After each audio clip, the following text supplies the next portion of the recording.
नमस्कार, beauty studio मराठीमध्ये पुन्हा एकदा स्वागत। तर कोरियन स्किन केअर मुळे ना तांदळाला फार डिमांड आला आहे। तांदूळ आपल्या स्किनसाठी केसांसाठी खूप चांगला आहे।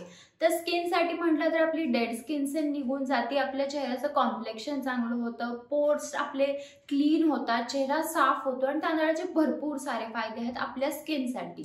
तर तुम्ही तुमच्या स्किन टाइप नुसार तांदूळ कसं वापरलं पाहिजे जेणेकरून तुम्हाला त्याचे चांगले फायदे मिळतील ते मी तुम्हाला आज सांगणार आहे। तांदूळ तुम्ही प्रत्येक स्किन टाइपला वेगवेगळ्या प्रकारे वापरू शकता जेणेकरून तुम्हाला त्याचा डबल बेनिफिट मिळेल। तर ते तांदळाचा स्क्रब किंवा तांदूळ तुम्ही तुमच्या चेहऱ्यावर कसं वापरू शकता ते मी तुम्हाला आज सांगणार आहे।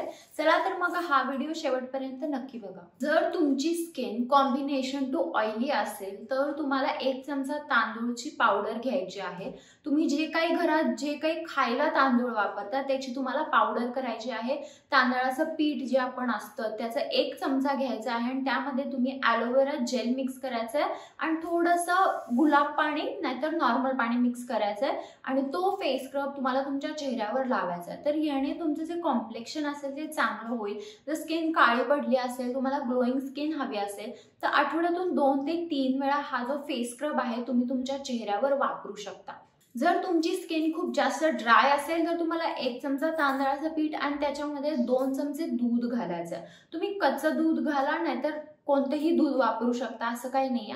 पण दुधाने जर तुमची ड्राय स्किन असेल आणि तुम्ही तांदळाचं पीठ लावलं तर ते थोडंसं हार्श होऊ शकतं, हार्ड होऊ शकतं।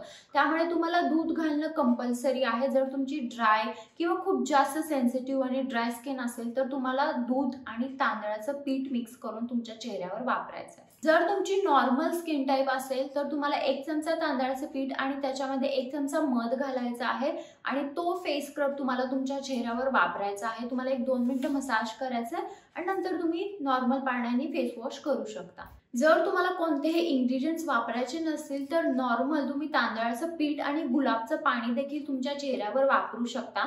पण जे काही तुम्ही फेस पॅक किंवा फेस मास्क करणार आहे तांदळाच्या पिठाचा तो एकदम पातळ असला पाहिजे। तुम्हाला खूप जाड करायचं नाहीये, नाहीतर नंतर तुम्हाला स्किनवर वॉश करताना खूप जास्त हार्श फील होईल आणि तो नंतर निघणार पण नाही एकदा वाळल्यावर।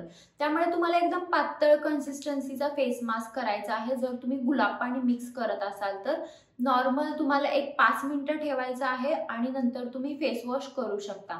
जर तुमची बॉडी खूप जास्त ड्राय झाली असेल, रफ झाली असेल तर त्याच्यासाठी देखील तुम्ही तांदळाचं पीठ तुमच्या पूर्ण बॉडीवर वापरू शकता। तुम्ही ॲज अ स्क्रब म्हणून हे तांदळाचं पीठ तुमच्या पूर्ण बॉडीवर पण वापरू शकता। तुम्ही मुलतानी मातीमध्ये देखील 1 चमचा तांदळाचं पीठ मिक्स करून वापरू शकता। जर तुमची स्किन सारखी तेल येत असेल, स्किनवर तेलकट त्वचा होत असेल तर तुम्ही हा फेस पॅक देखील वापरू शकता। तर हा होता आजचा माझा व्हिडिओ। तांदळाचं पीठ तुम्ही तुमच्या चेहऱ्यावर स्किन टाइप नुसार कसं वापरू शकता याच्याबद्दल। जर व्हिडिओ आवडला असेल तर व्हिडिओला लाईक करा, शेअर करा आणि चॅनलला सबस्क्राइब करायला विसरू नका। चला तर मग आपण लवकरच भेटूया एका नवीन व्हिडिओमध्ये। तोपर्यंत काळजी घ्या। बाय।